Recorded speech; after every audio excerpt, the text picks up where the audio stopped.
Would you be the jerk for adopting a kitten and refusing to give her back? We'll get into that in a bit, but first, am I the jerk for planning international travel without my children? I have two kids, they're now 14 and 16. I've had 50-50 since I got divorced up until a few months ago. 4 years ago, my ex-wife got remarried and her husband advised her to start a custody dispute. I spent $165,000, basically my life savings, fighting for 4 years. For the record, my ex-wife's father is wealthy and paid all of her legal fees. This comes into play later. The older child told the court-appointed therapist, "I want to live with mom and only see dad every other weekend." The younger one just said they wanted to do 50-50. The younger one then changed their mind and said, "Oh, maybe 70-30 with mom. I just want court stuff to be over." I went to trial. My attorney fought like heck, but the judge said, given the children's age, their preference will take precedence, and we won't split them up, as it breaks their sibling bond.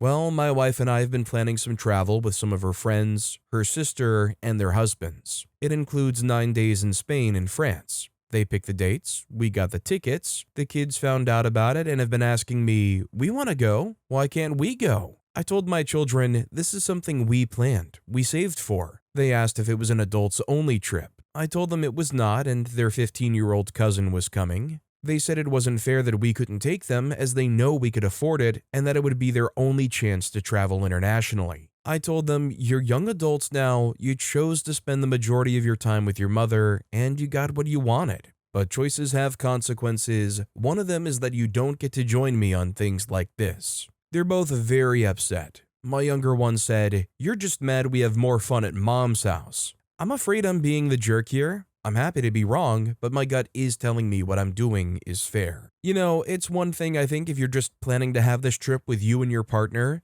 fair enough. But for OP to go and say to their 14 and 16-year-old kids, "Well, hey, you chose to live with mom over me, so tough luck, I'm not taking you anywhere." I mean, in my eyes, how was OP not the jerk? You literally went to your kids and said, "Tough luck, you should have chose me, loser." Impossible Rain 4727 commented, "You're the jerk, you made it about their choice rather than their unavailability." You could have simply said, "Your mother has court-ordered custody over you during the days of the trip, I can't change that." Instead, you went the blame route. That is petty and jerkish. Don't blame your children for the difficult position you and your ex-wife placed them in. They didn't choose the breakdown of their parents' relationship. Also, hi, I'm Steven, and if you guys enjoy getting to decide whether or not all of these people are jerks, why not hit those like and subscribe buttons down below? Our next story is, am I the jerk for not completely changing my kid's life just to accommodate her father? I, 35-year-old female, was with my ex Tom, 40-year-old male, for a few years before having our daughter, 10-year-old female. When she was a few weeks old, he moved out and in with some other girl and has rarely been involved. I finally put him on child support a few years ago, and you would think he was the father of the year for paying $300 a month. He never really had custody. I never kept her from him, but I wasn't going to chase him around trying to force him to be involved. Last year, he remarried Peggy, 45-year-old female, and is now asking for more custody. Obviously, I've talked to my daughter's therapist and agreed to every other weekend for now. I'm not forcing my kid to change her life just because Tom now wants to play family. The problem is that Tom and Peggy's house is just miserable for my daughter. I'm trying to keep her positive about it, but honestly, they're just not the kind of people or behaviors she's used to. They yell a lot, don't care about hygiene or keeping a clean house. Nothing CPS would do anything about, but doesn't meet the normal standards, much less mine, and she hates Peggy's kids. There are 5, but 2 are older and on their own, but she has a son, 17, daughter, 12, and a son my daughter's age, and they're basically feral. Just no supervision over there, always on their phones, no structure. Oh, and Peggy is an anti-vaxxer, so there's that whole situation.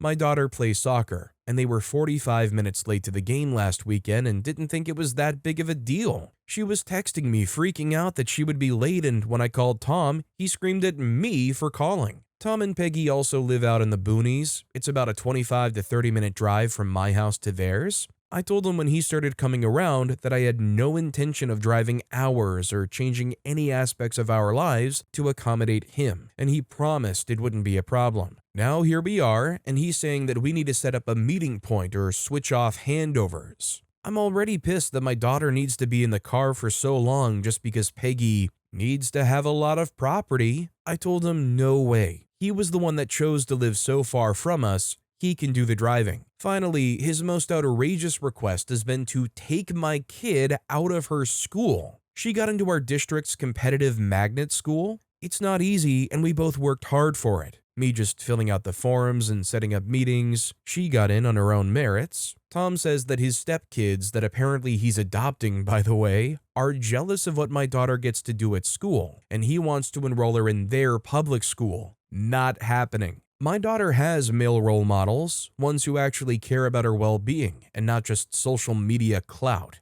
Tom says that he'll go to court, but I'll believe that when I see it. He has no gumption, and honestly I doubt a judge would side with him anyways. I've always had full custody, have never kept her from him, but need to stick up for my kid. But does that make me the jerk? I don't even really understand who in relation to OP's asking if they're the jerk to. What I'm trying to say is OP asking if they're the jerk to their ex-partner who's like trying to actively diminish their academics and social life? Or are they asking if they're the jerk to their own kid who they're actively trying to protect the best interests of? Either way, OP is clearly not the jerk. OwnCable8865 commented, "Make sure you tell the school that he's not allowed to move her out. My ex did that while he had the child in August and just brought her to the new school the first day and then told me. Talk to your lawyer. He can't just swoop in now and start demanding changes to your systems. It's causing your daughter distress. Have her discuss with her therapist if she has one. Good luck, and good for you keeping your little girl stable and safe, not the jerk." OP responded to that and commented, "I have full custody, legal and decision making, so he couldn't do that. I did get her a therapist for all of this, but can only afford for her to see her monthly. Tom said that he would help pay, but now refuses." Our next story is, am I the jerk for taking my laptop back after my boyfriend's sister stole from us? I, 21-year-old female, have a house with my boyfriend, 22-year-old male. My boyfriend's sister, 17-year-old female, feels like she has the right to enter our home at any time just because my boyfriend lives here also. So, last night around 11:30, after my boyfriend and I had already fallen asleep, his sister walks into our house, and this wakes my boyfriend up. She asked if she could take a beer out of our fridge, and he told her no. She threw a fit apparently and slammed our bathroom door. My boyfriend thought she would just leave after throwing her tantrum in the bathroom, so he came back to bed. After a while, we heard our front door slam, and my boyfriend got up to lock it, and we thought that was that.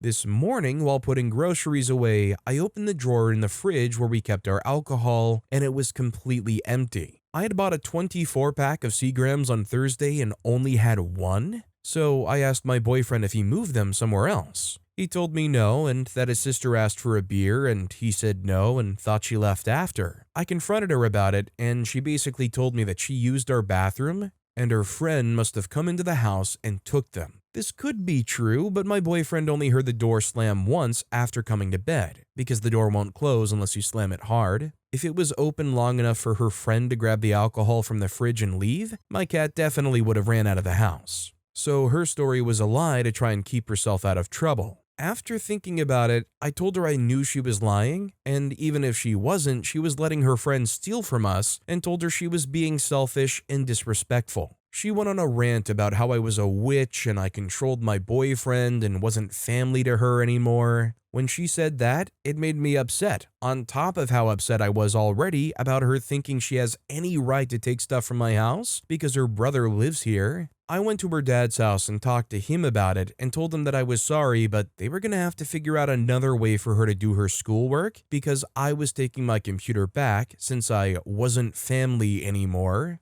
He was fine with this. Now she's even more pissed and telling my boyfriend that he's dead to her and telling him to get rid of me since I'm controlling. I've never been rude to her and have been there for her through breakups and tough times, but she treats me like this just because I'm upset that she stole from me. Am I the jerk? Edit, we forgot to lock the house that night and didn't really think anything of it. We can only lock the house when we're there because our landlord lost the keys. We bought a new door handle, but it doesn't fit in the hole that's in the door, so we're just waiting on our landlord to approve us drilling a bigger hole into the door for the new handle. Update, we got our new door handle in. I feel safe and my belongings are secure. His sister is throwing a tantrum still and disowned us as family. She sent my boyfriend and I long paragraphs at 2 a.m. last night. Told my boyfriend that he never sticks up for her and always takes my side. This is the first time her and I have ever fought, and he's taking my side because he's also pissed that she's coming into our house and taking my stuff, and told me that I need to grow up because I make every outing awkward and make my boyfriend into a different person. His mom agrees with this, but believes I make him into a better, happier, and goofier version of himself. Yeah, no, OP's the jerk, but you should definitely take house security a little bit more seriously.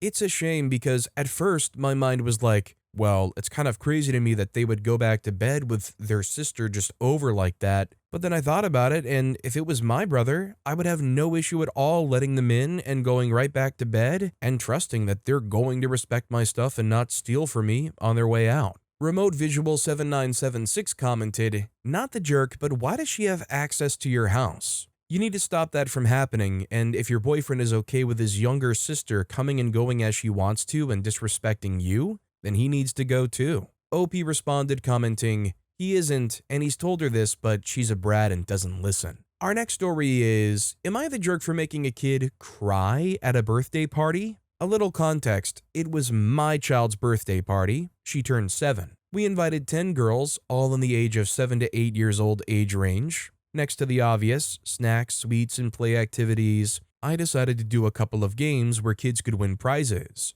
We did 8 games, like bingo, pin the broom, etc., and had 8 prizes. It was a drop-off, but parents were welcome to stay if they wanted. One girl, whose parent wasn't there, was having a hard time every time she lost or didn't win. I comforted her, all the girls did, and my daughter even gave her a little toy of hers to keep. Overall, it was a fun party. The next day, I talked to the girl's mom, who's a close friend of mine, and asked her if her daughter had a good time and if she was okay, mentioning that she had a couple of meltdowns. The mom asked me if there was a prize for every girl, and I said no, just 8 for every win. But of course, there were party favors at the end of the party. The mom was a little upset, but nothing too bad, and I thought that was that. Then, after I canceled a playdate, she texted me that I've made her kids upset and cry twice this week. Needless to say, she was having feelings about it. I met up with her and told her that I'm not responsible for her child's reaction or feelings. She disagrees. It was my choices of not having a prize for every kid that made her upset, and that was not okay. I think she wants an apology from me, but I'm over here just thinking, in what world is it okay to blame your child's feelings on someone else? She also said that it was supposed to be a fun time for her, but now she got a lesson on winning and losing from me, and it wasn't my job because I'm not her parent.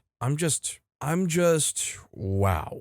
No words. More info, canceling the playdate was unrelated to this, hence she texted me after canceling the playdate, "You've made her cry twice this week." And 6 out of the 11 girls won a game. Girls started crying after round number 2, cried every time she lost until my daughter gave her a prize somewhere around round 5 or 6. Yeah, I think the problem is the parent that's going to be trying to set unrealistic expectations for their kid that they can win a prize every time they even try. Look, if I was that kid, I would want to win all 8 prizes myself, and yeah, I admit I'd probably be a little bit jealous of the people who do win the prizes, but I wouldn't be crying about it because I would realize you can't just win everything. Make That Noise commented, "Not the jerk. At 8 years old, if she's expecting to win every activity she takes part in, life is going to be very challenging. It's not your failure as a party planner, it's her fault for not having realistic expectations ever set for her child." Our next story is, am I the jerk for not wanting my 4-year-old daughter to join a soccer team simply because I don't want to get up early every Saturday?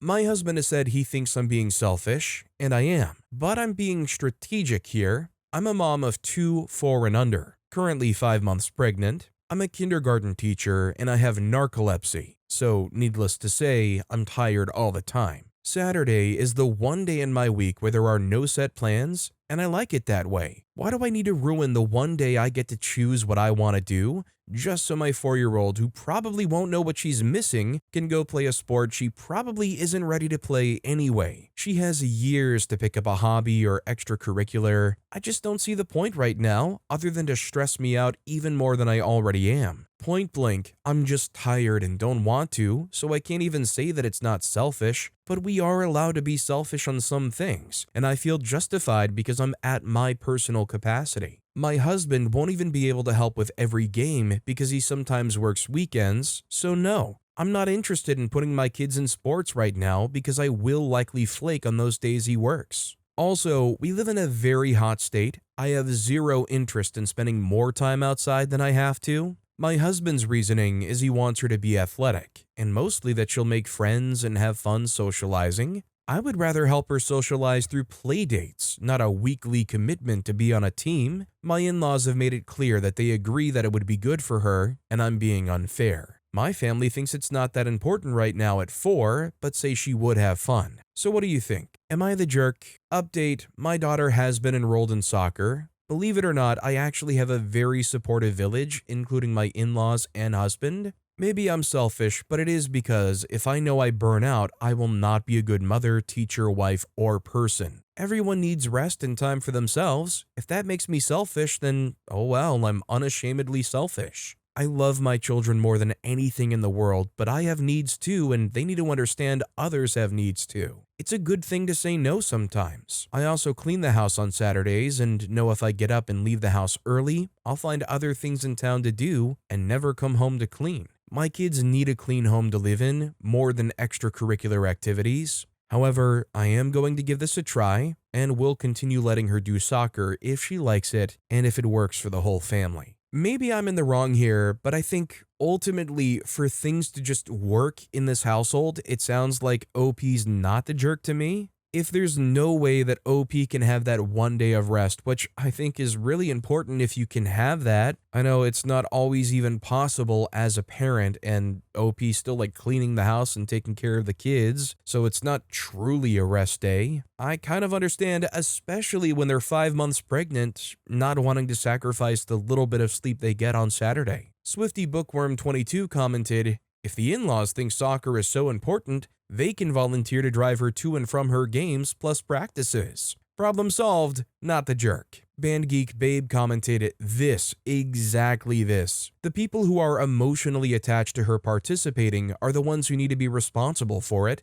She's 4. She's not the one who cares. There are plenty of ways for her to be active and socialize. It's not exclusive to soccer on Saturdays. There will be plenty of opportunities for sports in the future that don't involve you sacrificing your mental health and well-being. Time for you is important too. Our next story is, am I the jerk for refusing to shove my butt in a stranger's face? I'm currently on a cross-country flight sitting in the window seat. Shortly after takeoff, the woman in the middle seat got up to use the restroom. I figured this was a good time to also get up. That way the lady on the aisle wouldn't have to get up twice. I stood up as much as you can at the window seat and asked if I could be let out. She said that I could climb over. She also has this very large carry-on bag that's too big to fit under the seat, so she's got it sitting between her feet, meaning the climbing would be an even bigger climb. I was pretty dumbfounded as she didn't make any move to get up. Instead of pushing it, I just sat down. About an hour or so later, I really needed to go to the bathroom, so I told the woman in the middle seat that I needed to get up.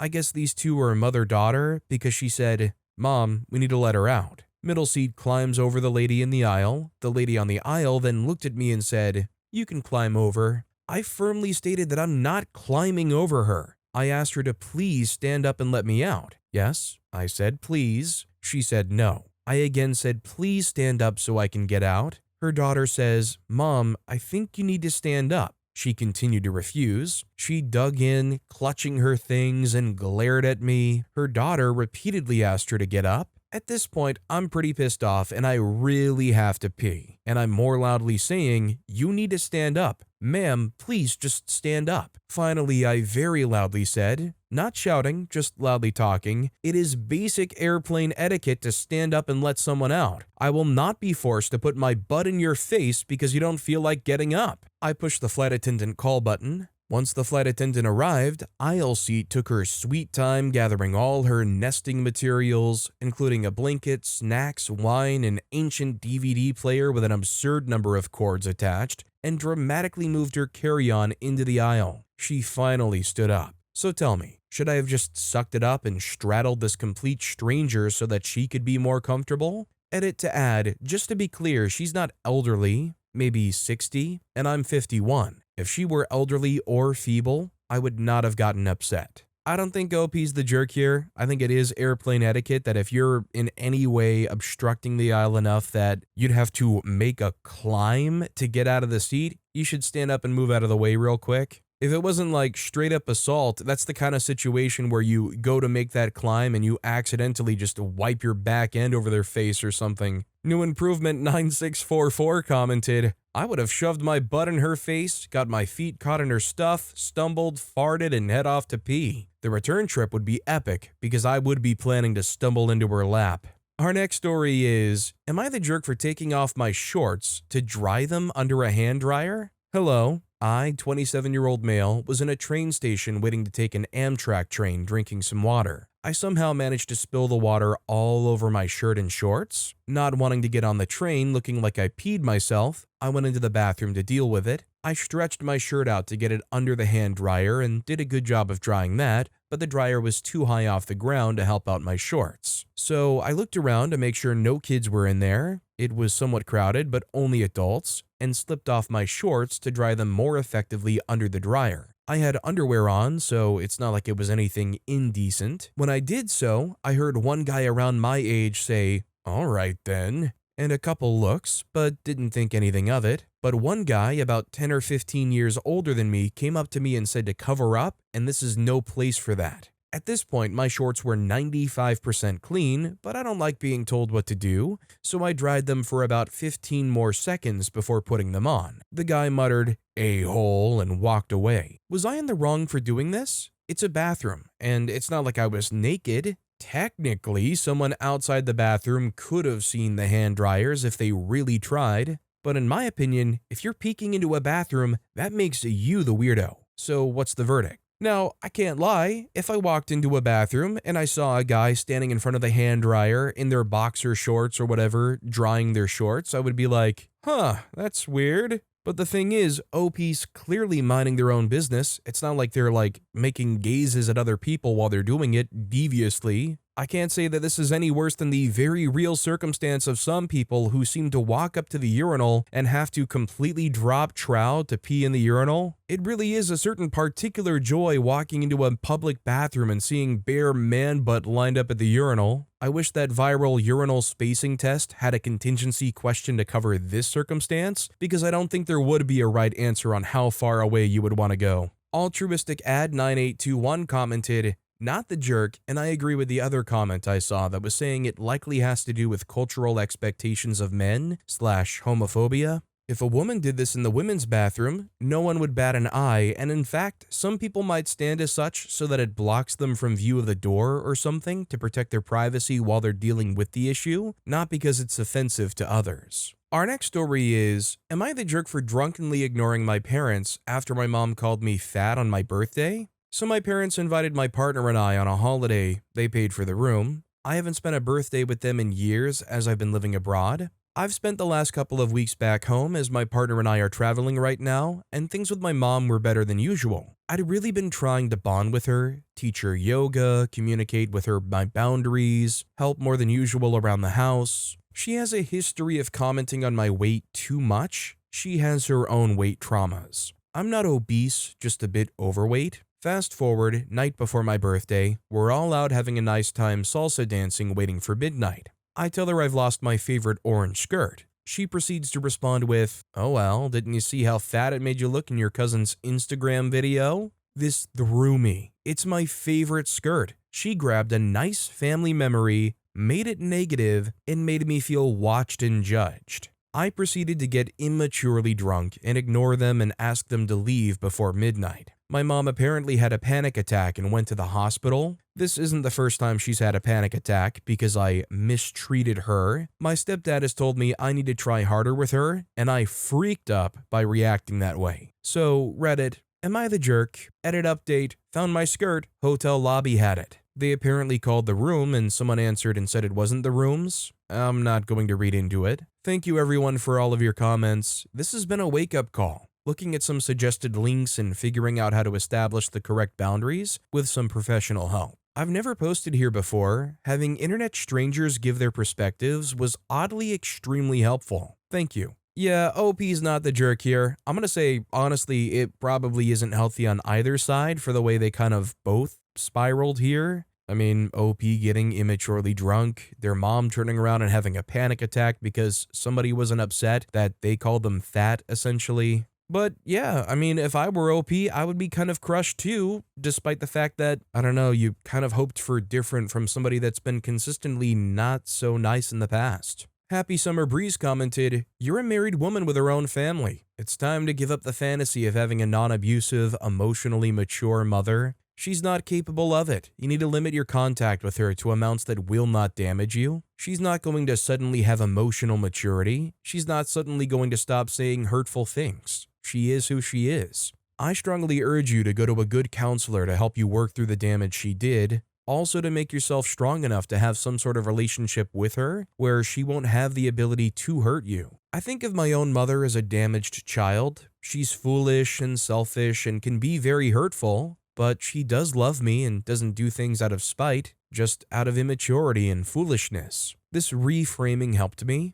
Perhaps a counselor could help you reframe your own mother in a way that is helpful." OP responded commenting, "This is really helpful framing, thank you. I think I'm struggling to accept that I can't have a mature relationship with my mom, and I think you're right, it's time I professionally tackle this." This next story is, am I the jerk for adopting a kitten and refusing to give her back to her previous owner? I, 21-year-old female, went to an animal shelter about 2 weeks ago and fell in love with this gorgeous 6-month-old kitten who was so friendly and needed a home. I asked the team about her history to find out why she was here, and they said she was found in the road, abandoned and bitten by a dog. I immediately filled the adoption paperwork for this kitty, but she was still healing, so I couldn't take her home straight away. On Saturday, she was finally spayed, microchipped, and ready to come to her new home, which she has slotted into perfectly. So tonight, I received a call and message from an unknown number that says she's the owner of my kitten and she wants her back.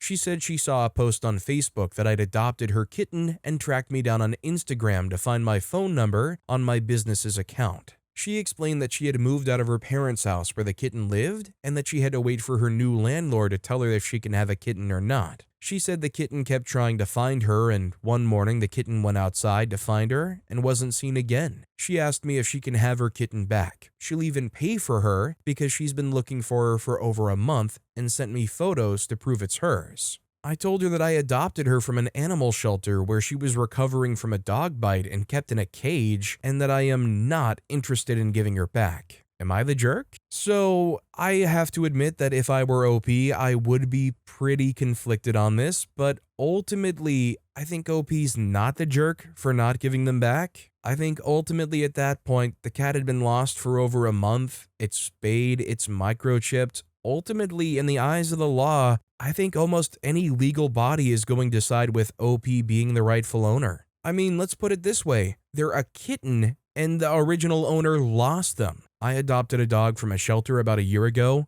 I would be absolutely crushed if a situation like this popped up, just because of the dilemma it kind of puts you in. Settle Down Bessie commented, "In my area, we have a 7-day stray hold to allow owners the opportunity to get their pets back. If they don't within that time frame, then the animal is up for adoption. As long as the shelter followed their standard process for strays, the kitten is yours." Why didn't she contact the shelter immediately to see if her kitten was picked up? When our cat escaped and went missing, I contacted every shelter in my area and provided pictures and info about him. They all posted the pics and info on their social media and kept an eye out for him in their intakes. He didn't show up, but if he had, I would have been notified, even disregarding that he was chipped anyway. Our next story is, am I the jerk for not bringing my girlfriend anything while she was sick? My girlfriend's been sick for the past 3 days. When she first told me, I asked if she needed anything, to which she only replied, a stronger immune system. The next day, I checked and asked if she had been eating or drinking, which she says yes, she's been eating and drinking and resting.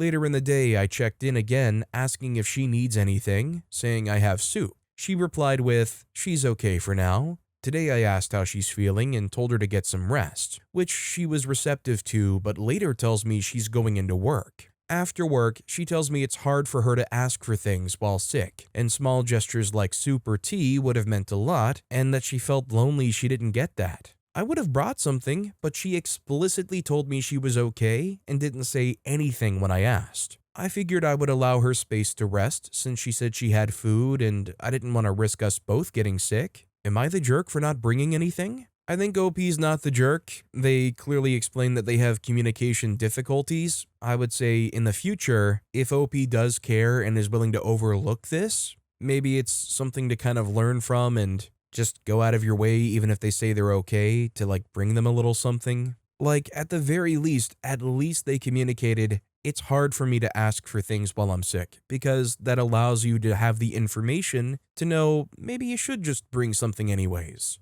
Needs It Rough commented, "Not the jerk. She said she didn't want soup." Imagine if she said she didn't want soup and you brought it anyways. She would be completely justified in being upset. And if you came on here asking if you were the jerk, it would have been unanimous. People would be saying, "Can't you take no for an answer? She's a woman, not an infant. You don't need to baby her." How much more clear could she have been? She said no. You respected that. But with that being said, that's all the time we have for today. Now, if you want to hear another absolutely crazy Am I the Jerk Here story, check out that video on the left. Or if you missed my latest video, check out that video on the right. That said, I'll see you all next time with some more stories.